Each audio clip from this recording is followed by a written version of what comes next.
Hello sis, Joe Mike Dubs. Tinatanong mo, bakit napunta yung sound sa'yo? Which is dapat sa original sounds creator ni Miss Joan of Arc, yung lip sync battle challenge. Ganito lang ang gawin mo sis. Kasi yung video mo nakasave sa gallery mo. First step, halimbawang i-upload mo na yung video mo, 'di ba, pupunta ka sa plus sign. Dito sa kanan, hahanapin mo yung video mo. Ito halimbawa yon, 'di ba? Yung lip sync battle challenge. Kinlik ko na. Ayan siya.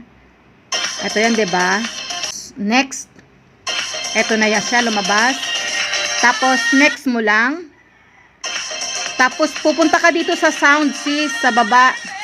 Ayan, sound.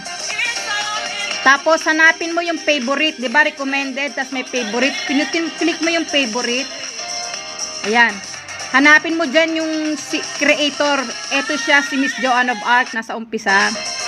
Click ko na siya. Tapos volume. Dito ka sa additional volume.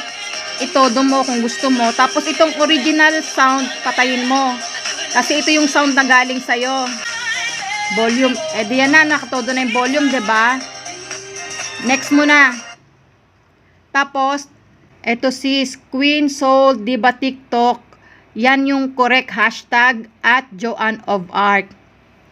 Tapos, pwede mo na siyang i-post. Kaya lang naman nangyayari yung napupunta sa'yo yung original sound.